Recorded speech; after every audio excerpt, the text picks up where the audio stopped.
Hello, this is Apostle Chris Reed, and I'm coming to you today to talk to you about an important subject entitled Manifesting Spiritual Powers.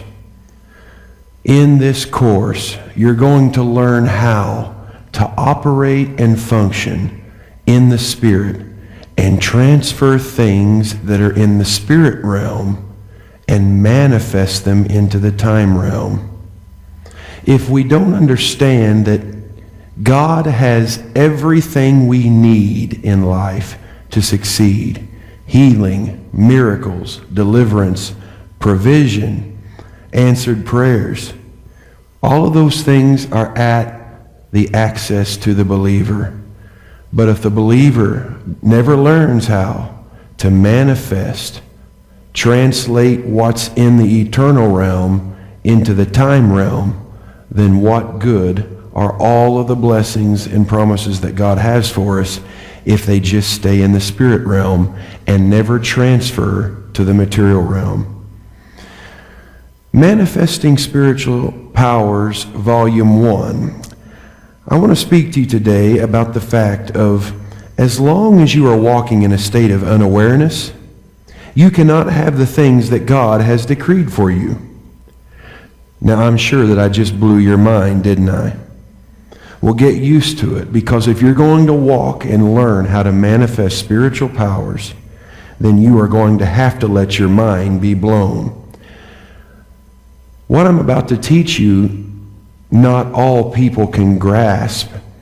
You have to have an open mind, not a mind that is religious. You have to have an open mind and recognize that God is so much bigger than the box and perimeters that you've placed him in. You have to understand a noun is a person, place, or thing, but God is not a noun. God is not a person, place, or thing. God is above all of that. He's above all. God is a force. God is a mind. God is an intellect. And God is a spirit.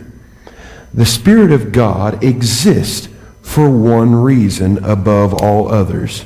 You know what that is? To manifest change in this world. So if you take that idea to its logical conclusion, then you basically have to come to this.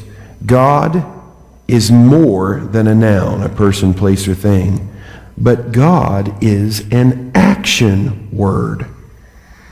Remember, God states that his name is I am. I am is an action word or phrase which means to, quote, to be, unquote. So to be God with a little g, which is what you are. You are a creation made in the image and likeness of God. Unlike the animal kingdom, you have a spiritual essence. There's a part of you that is spiritual in nature. And until you understand, Jesus even said to the Pharisees, "Did I not say that ye are gods?" So until we understand that even though there's only one true God, the God of the Bible, we are a spiritual being. And so since in the Garden of Eden, God gave Adam the powers to rule and reign and to govern the earth. Now, so to be God, which is what you are, is to be. So God said, I am. When you come into your, quote, I am awareness, unquote, you are in action acting as God. Now, before you shut me down, let me explain. God is action. God in you is a force to take action, to create change in the physical reality. God is the action itself. Once you are in a, quote, I am, unquote, state of being, you are the action yourself. Now, what does that mean? It means that you, once you declare your, quote, I am, unquote, Once you declare your I am, you claim both the power and the responsibility to act on manifesting God's will on earth, which is what this course is about, manifesting spiritual powers. When you say, I am, you have just taken on a new acting role with God, waiting to see the new action you're about to take. You are the actor, the writer, the director, the producer, and the cause of all things in your world. Now, you must produce your cause, but make sure it's in line with God's cause. Because if it's a contrary cause, you will get contrary results. That is so important that we get this. John 10:30, Jesus says, I and the Father are one.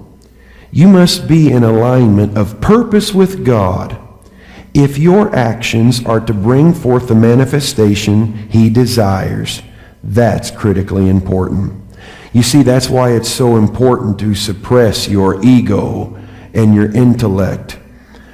As you are proclaiming yourself to be, I am, even as you partake of the divinity that God has granted you, you must not try to impose your own will on God's desires of you.